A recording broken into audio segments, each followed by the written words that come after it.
Hey everybody, Brian Akins. We're going to try this TikTok video. I know it'll go on YouTube, but I've offended someone in the moderators. They're canceling all the videos. I got to appeal them. I get them all back. It's just ludicrous. But anyway, that's the way America is headed. Guys, this is a wannabe Confederate D-Guard.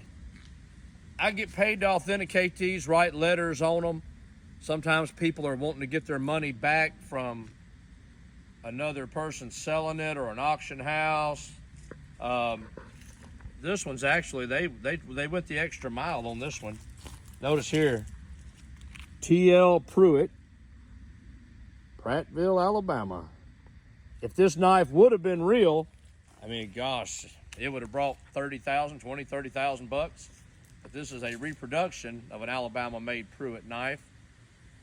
They had double ferrules. Very few other Southern knives had double ferrules.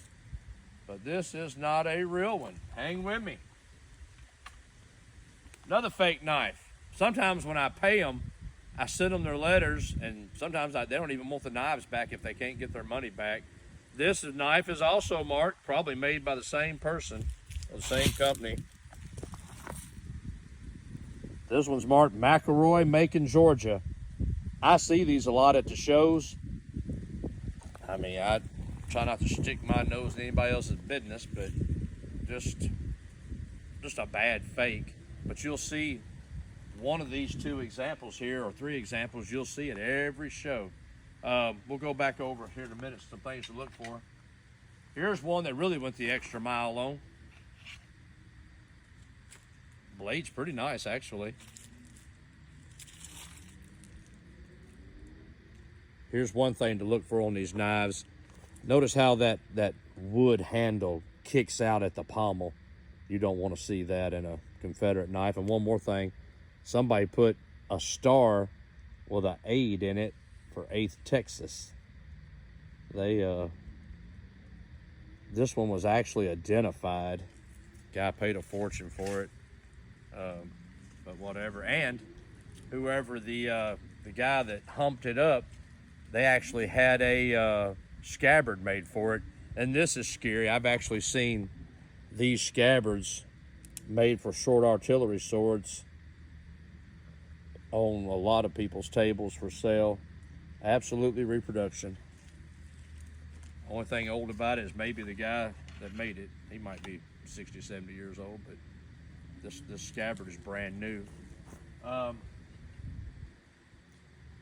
One thing to look for on these guys, besides just they're wrong, is notice the patina is on everything. If you look hard at that brass, you can see that it's all shiny underneath that. The patina is on it and not in it. Look right here where they aged the blade, but it didn't take, the chemical didn't take down there. So you got this chia pet looking rust thing still happening with bright base metal. This leather here was probably all some 1970s couch, but not old. And the same thing here. Looks like it was heated with a propane torch to try to make it look old.